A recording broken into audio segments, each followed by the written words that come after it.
Bonsoir à tous et bienvenue dans l'invité de la rédaction de Médien TV. C'est un acteur incontournable de la vie culturelle et artistique au Maroc.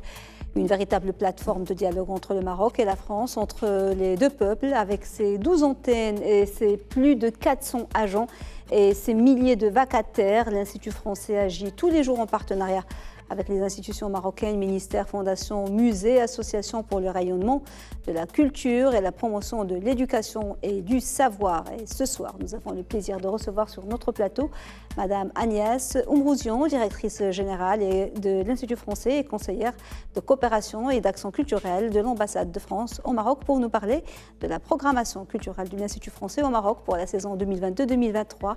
Une programmation riche et éclectique. Agnès Oumbrouzian, bonsoir et merci beaucoup d'avoir accepté notre invitation. Bonsoir et merci de m'accueillir sur votre plateau. Merci à vous. Alors, on va un petit peu parler de l'Institut français, qui a une longue histoire au Maroc, de ses priorités. Quelles sont vos principales priorités? On sait que vous agissez beaucoup pour l'art, la culture, mais pas que. Quelles sont vos grandes priorités? Alors l'Institut français au Maroc, c'est d'abord un très bel outil. C'est le plus grand réseau culturel français au monde, avec, vous l'avez dit, 12 antennes sur le territoire, au service de la relation d'amitié entre la France et le Maroc, dans tous les champs de la culture, de la connaissance, d'une façon générale. Donc la culture, c'est tout ce que nous faisons en matière de spectacle vivant, de lecture, de cinéma. Et puis le champ des savoirs, c'est vaste, c'est ce que nous faisons en matière de plurilinguisme et de francophonie. Et je suis impressionnée, arrivant ici, par l'agilité avec laquelle, notamment, les jeunes ici passent d'une langue à l'autre, de la darija à la mazir, oui, au français, à d'autres langues parfois peut-être. Donc c'est très enthousiasmant. Et puis, il y a tout ce que nous faisons dans le domaine de l'éducation. Nous avons lancé cette année un programme de soutien au développement du préscolaire avec des formations, des échanges d'expertise. Tout ce que nous faisons aussi dans le domaine universitaire, oui, puisque les relations sont très denses. Les étudiants marocains en France constituent la première population étudiante étrangère en France et c'est un chiffre qui continue à croître, donc c'est très dynamique. Et puis ce que nous faisons aussi dans le domaine de la science, d'une façon générale, et la France est le premier partenaire du Maroc en termes de publication de recherche. Oui, alors vous avez pris vos fonctions il n'y a pas longtemps, un mois et demi, 1er septembre, un peu plus d'un mois et demi. Et avez-vous déjà eu le temps de faire un petit peu connaissance avec la scène culturelle et artistique du Maroc? Alors je ressens déjà, c'est court, mais je ressens déjà toute la vitalité et le dynamisme de la scène culturelle ici. Je découvre presque chaque jour un nouveau festival de cinéma, de théâtre, de littérature. Les musées aussi sont particulièrement de qualité et diversifiés. Et puis il y a tous les partenaires avec lesquels nous travaillons et avec lesquels la relation est excellente avec l'Institut français. Donc ces partenaires, ce sont les partenaires institutionnels, mais ce sont aussi les artistes, les chercheurs, les universités, les associations. Et nous, notre travail, c'est de travailler avec ces partenaires et puis de les mettre en relation avec les meilleurs partenaires en France, avec les plus grandes institutions culturelles françaises, avec les meilleures universités, avec les meilleures grandes écoles, et puis aussi les artistes, les plus grands spécialistes reconnus sur la scène internationale. De relais, effectivement. Alors l'Afrique, c'est un continent que vous connaissez parce que vous étiez déjà en poste auparavant à l'ambassade de France au Sénégal et la Gambie, parce que ça couvre les deux. Est-ce que déjà il y a quelque chose qui, pour vous, vous a frappé, même si c'est très court, un mois et demi ou 2 mois, qui caractérise le Maroc, ce pays africain, par rapport aux autres pays subsahariens, en tout cas ceux que vous connaissez sur le plan culturel, artistique? Est-ce qu'il y a quelque chose qui vous a frappé? Alors moi, ce que je trouve très intéressant, c'est la volonté du Maroc de travailler avec le continent africain sur ces grands enjeux de culture et d'éducation. Et c'est une dynamique sur laquelle on peut vraiment travailler ensemble. On fait déjà des choses. Il y a par exemple un programme avec la Fondation nationale des musées, soutenu par l'Agence française de développement, pour apporter des formations, des échanges d'expertise d'expertise aux conservateurs des musées du continent. Et puis, il y a beaucoup de choses aussi qu'on peut faire dans le cadre du programme Rabat, capitale africaine de la culture. Oui. Il y a un vaste champ de possibles. Maintenant, aujourd'hui, de plus en plus, la culture au Maroc et l'art, ils ont une profondeur et une vision africaine avec cette politique de grands rapprochements avec l'Afrique. Il y a une grande communauté aussi subsaharienne ici, ce qui enrichit beaucoup la scène culturelle. La scène culturelle, et puis c'est vrai aussi dans le domaine de l'éducation. Il y a beaucoup de choses qu'on peut faire dans le domaine de l'éducation qui bénéficient aussi aux enfants des migrants et des réfugiés aussi. Oui. Alors, on va parler de cette programmation culturelle de l'Institut français 2022-2023 que vous avez dévoilée il n'y a pas longtemps.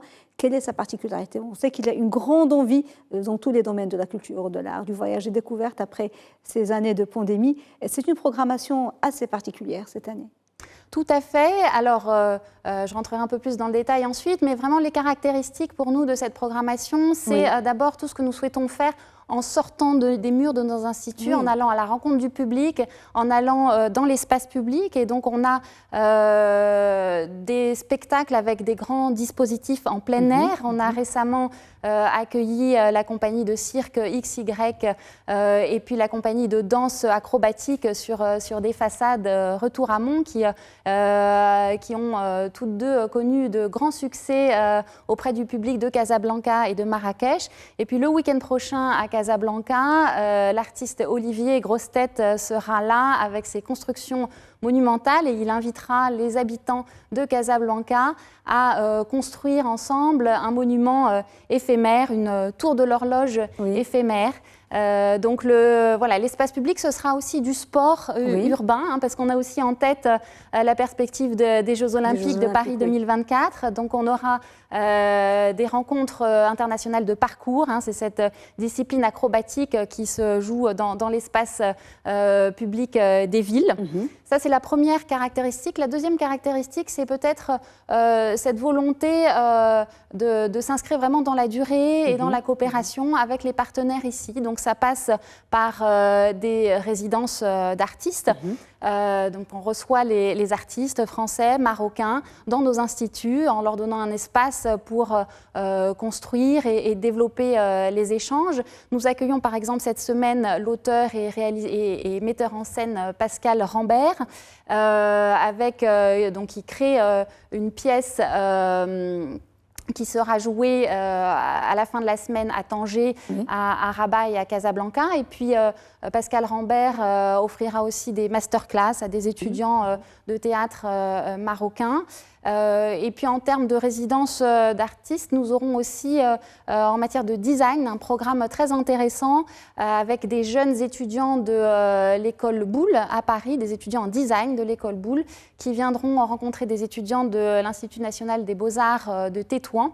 Et ensemble, accompagnés par des designers de renom et en lien avec les artisans de Tétouan, ils produiront des œuvres ensemble. Oui, donc une plus grande ouverture et investir l'espace public plus qu'avant.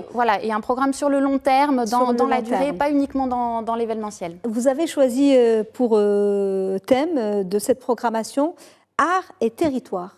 Pourquoi? C'est en lien avec ce que vous venez de dire, les territoires Les territoires, publics. Tout à fait, l'espace public. En fait, ça fait écho aussi aux travaux et aux réflexions contemporaines des artistes en France et au Maroc sur les liens entre l'art dans l'espace public, l'art et l'espace public. Aussi, le street art, tout à fait. Mais aussi les problématiques de l'art, des relations entre l'art et le patrimoine. Et puis l'art et l'écologie, l'environnement aussi. Ce seront un peu l'espace public, le patrimoine, l'environnement. C'est les trois grandes priorités que nous développerons. Vous avez déjà parlé de quelques événements, ceux qui sont ponctuels et d'autres qui vont s'inscrire sur la durée. Mais comment sera déclinée cette programmation qui explore, d'après le communiqué de l'Institut, je cite, les pratiques culturelles, vous venez de le dire, qui mettent en relation l'art et le patrimoine marocain, matériel et immatériel, en interrogeant le rapport de l'espace public ou encore à l'environnement. Est-ce que vous avez fait un choix? Ce ne sera pas que les grandes villes, ce ne sera pas que les villes où il y a les instituts français, ce sera les quatre coins du Maroc. Est-ce que vous avez besoin de plus d'agents et plus de vacataires pour réaliser justement ces objectifs? Parce que c'est une plus grande ouverture. Oui, c'est un programme ambitieux. Donc j'ai déjà expliqué un peu ce que nous souhaitions faire dans l'espace public. En matière de patrimoine, on a aussi, voilà, c'est un beau sujet d'intérêt commun entre la France et le Maroc. Et on travaille ensemble sur ce sujet depuis longtemps, notamment dans le secteur de l'archéologie. Mais le numérique apporte aussi de nouveaux moyens pour valoriser le patrimoine. On a porté par exemple cette très belle application La Route des Empires qui permet virtuellement de visiter des sites marocains, des sites archéologiques de l'époque médiévale. C'est une application qui a été développée par le Centre Jacques Berck et le ministère de la Culture. Nous aurons aussi des choses avec la Fondation nationale des musées du Maroc, peut-être nous pourrons y revenir un petit peu.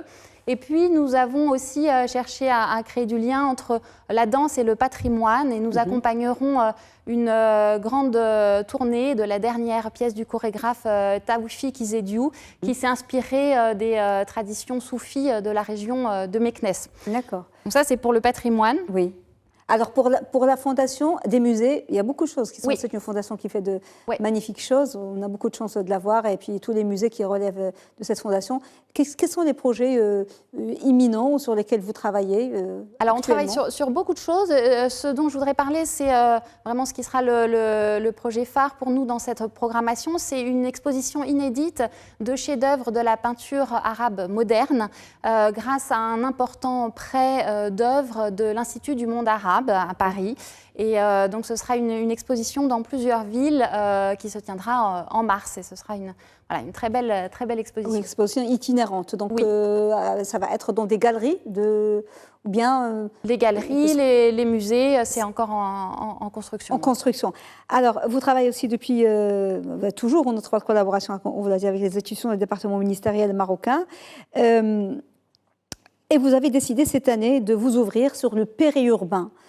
Parce qu'avec les 12 instituts français, il y a les jeunes et les moins jeunes, les enfants et même les grands, des grandes principales villes qui peuvent bénéficier des activités tout au long de l'année de l'Institut français. Mais il y a des jeunes et des enfants qui sont exclus.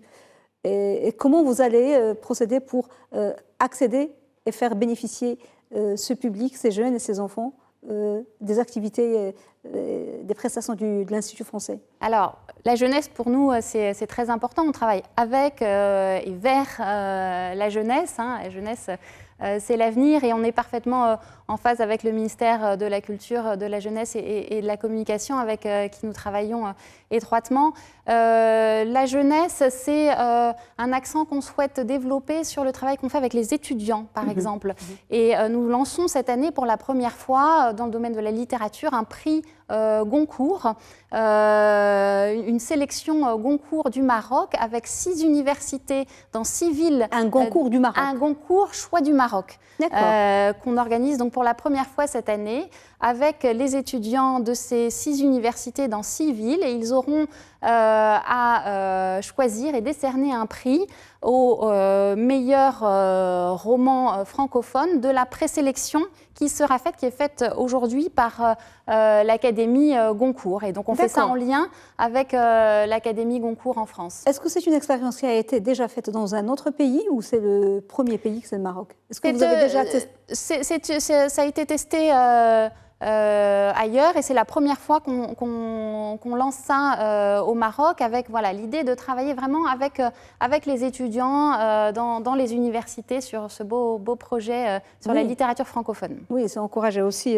Oui, allez-y madame. Et alors oui, donc pour continuer sur la jeunesse, on a aussi une programmation dans nos instituts tournée vers la jeunesse. Je pense notamment au festival de littérature jeunesse à Meknès, la cigogne volubile. Donc c'est à Meknès, mais c'est aussi dans d'autres instituts et avec des partenaires. Et puis il y a tout ce que nous faisons sur le numérique. Depuis plusieurs années, on met vraiment le numérique, la création numérique au cœur des activités de nos instituts.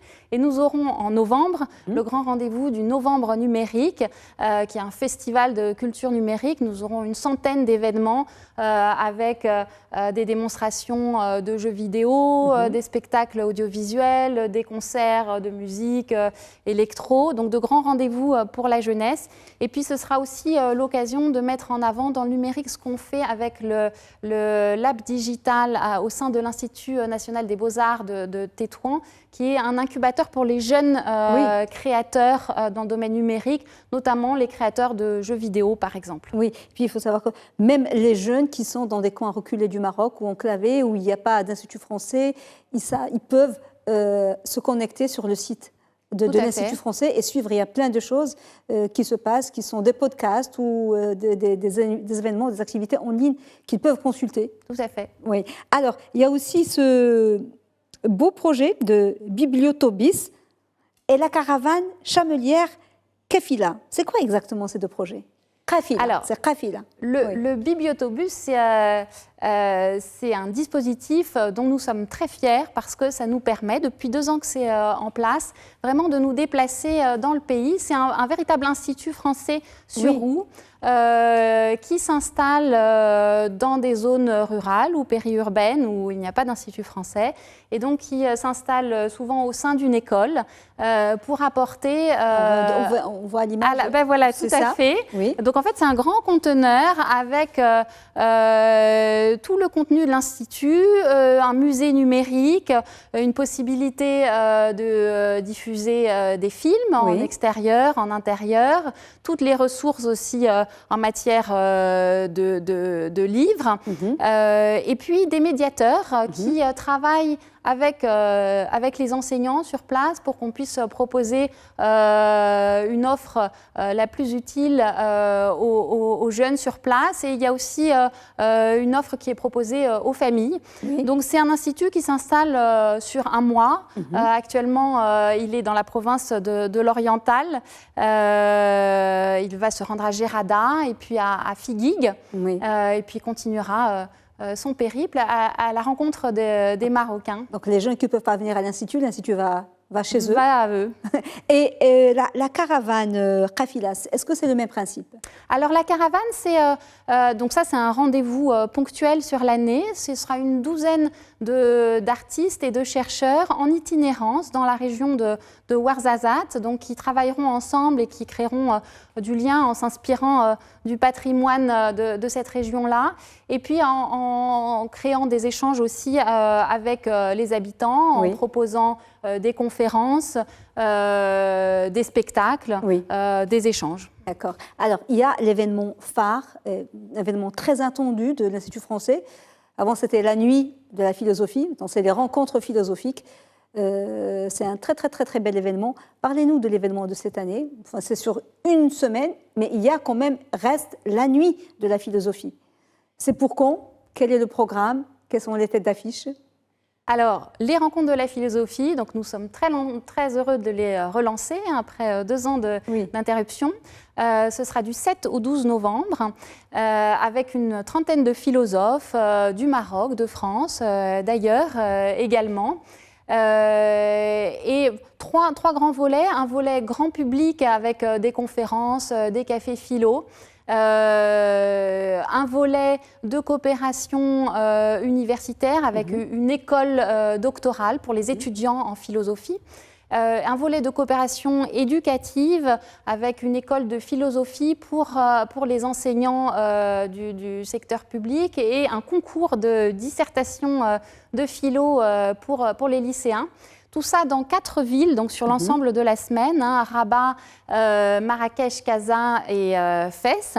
Et puis en point d'orgue, le samedi 12 novembre, le matin, il y aura une grande conférence à l'Académie du Royaume. Et le soir, de 18h jusqu'à minuit, à la Faculté des sciences de Rabat, 30 conférences de philosophie pour débattre ensemble dans une ambiance festive et aborder donc le thème de cette année autour de penser les limites, donc avec différentes dimensions, mais notamment des questionnements sur l'écologie, et puis au-delà des enjeux sur la place de la philosophie dans nos sociétés et la contribution de la philosophie à la formation, à la pensée critique, à l'ouverture sur l'autre, au dialogue.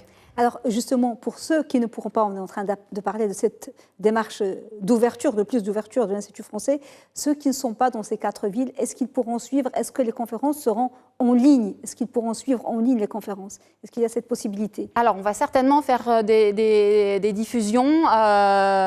Peut-être pas en direct, on va regarder ça, mais il y aura certainement la possibilité de retrouver nos conférences. Donc certaines seront en français, d'autres en arabe. On a souhaité ce mélange et qui seront disponibles sur nos sites. Oui. Alors, pour connaître le programme, ce riche programme de l'Institut français pour la saison 2022-2023, et bien sûr les brochures qu'on peut avoir dans tous les instituts français, mais on peut aussi aller sur le site en ligne où il y a tout le programme. Sur le site internet, sur nos réseaux sociaux. Sur les réseaux sociaux, et pour suivre et savoir, parce qu'il y a tous les jours une activité, tous les jours une rencontre, tous les jours un événement culturel ou artistique ou en lien avec l'éducation aussi. Merci beaucoup, Madame Agnès Oumrouzian, d'avoir été avec nous et de nous avoir consacré votre première télé après votre arrivée au Maroc. Bienvenue et bon courage pour cette belle saison de l'Institut français. Merci madame. À vous, merci beaucoup. Merci. Madame, monsieur, merci beaucoup de nous avoir suivis. Bonne suite des programmes sur Média TV. Très belle soirée.